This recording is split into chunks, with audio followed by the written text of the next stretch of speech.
talk about Theater 2.0. That was this is I guess the most progressive example of this from your point of view is My First Time, right? This is over. It's the first example of what I call Theater 2.0, which is using user-generated content to create a theatrical production.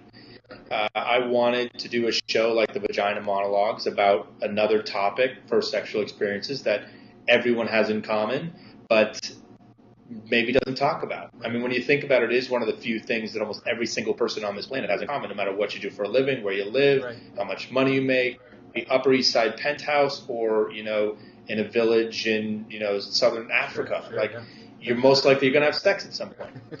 So I went to register a domain name, myfirsttime.com, and found it was already taken.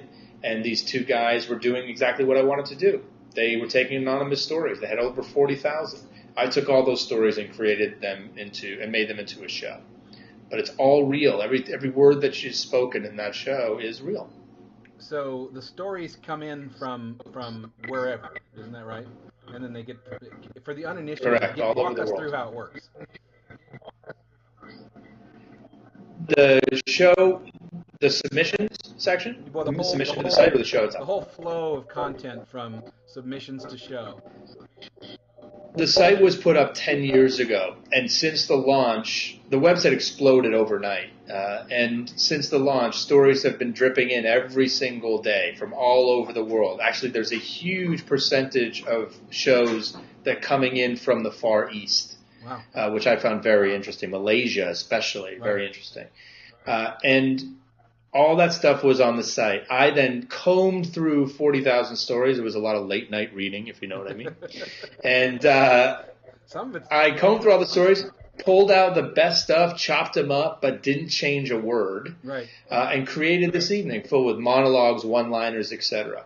And then to take the user-generated content idea and put it in the live form, what we did is when you go to the show, there are surveys on everyone's chair that ask you 10 questions. Are you a virgin? How old were you when you lost it? What was your partner's name? And the big one, what would you say to your partner if they were here right now? Oh gosh. Yeah, you're thinking about yours already. I can see it. I'm not saying a thing.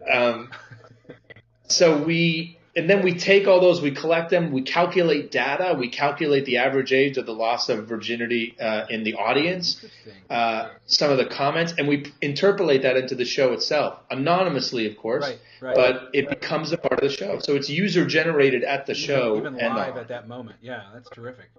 Actually, I don't think I was aware of that. And it brings up a topic, which is, so you said you think of yourself as a Broadway and off-Broadway producer. And yet some of the shows, like I'm thinking specifically of Awesome 80s Prom, have been successful in, Gold Star, for example, has worked with Awesome 80s Proms in several cities. So they do travel to some degree, right? Correct. Absolutely. Well, the great thing about Broadway and off-Broadway is when you're a success here in New York, other places want to do it. Sure. And we also have to remember 65% of the audience here is tourist based, right. From places like Chicago and Cleveland and Florida. So it makes sense that the most successful shows here are also going to be the most successful shows elsewhere. In large part, many of the same people are making the buying decisions in New York as well. That's exactly right. And from a producer perspective, that's exceptionally important for the business model because Broadway is such a risky endeavor. Right. The distribution life post-Broadway is so important to returning investment and hopefully making a profit. Sort of and I'll knock on my desk. That original investment, really, isn't it? So you get to exactly. Success, yeah. Cool. Well, I know you probably have some thoughts about Broadway in general, and you come at it, I think, significantly differently from a traditional Broadway producer. What would you say are sort of a couple of the things that you would like your peers in the Broadway and off-Broadway industry to do differently, and probably more like the way you do them? What would be kind of a couple of the maxims that you wish your industry followed more?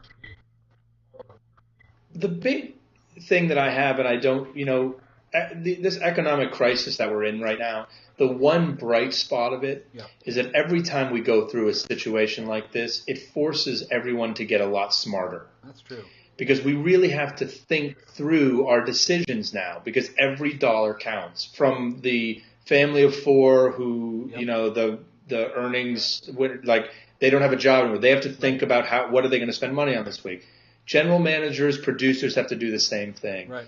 We just went through a big boom time, late 90s especially.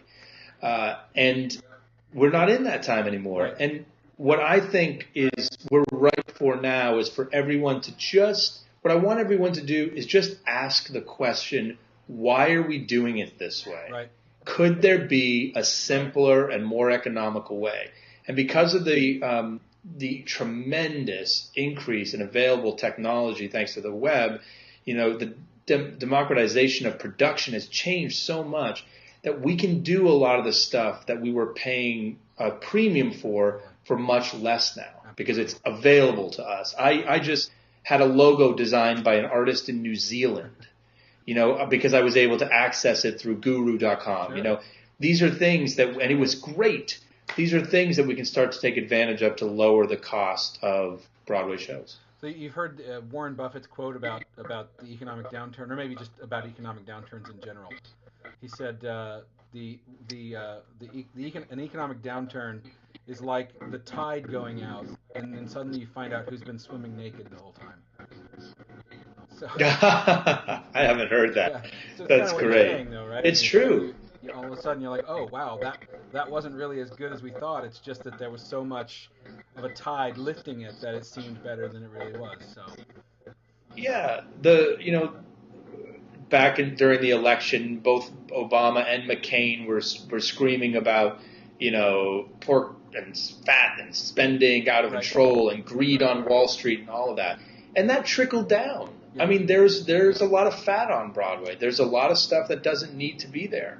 And what I want everyone to do now is just start asking the questions. Hey, do we really need that? Does the audience really want that? Or is that something that we just want to have because we've been able to pay for it in the past? Yep. We may not be able to pay for it in the future, so why not we try living without it?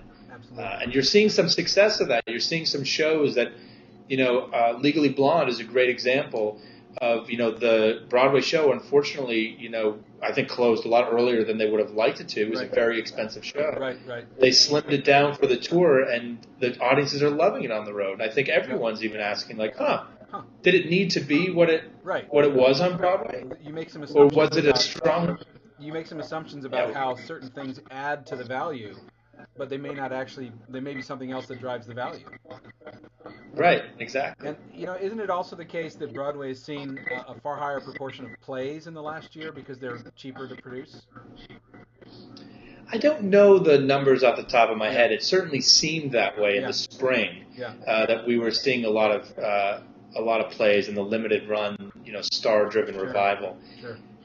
Broadway, it takes a long time for a show to get going, and I think a lot of those plays were in place before the crisis hit, so I don't think any of them were really a result of. I see. So it's more of a chance kind of configuration. It just sort of happened.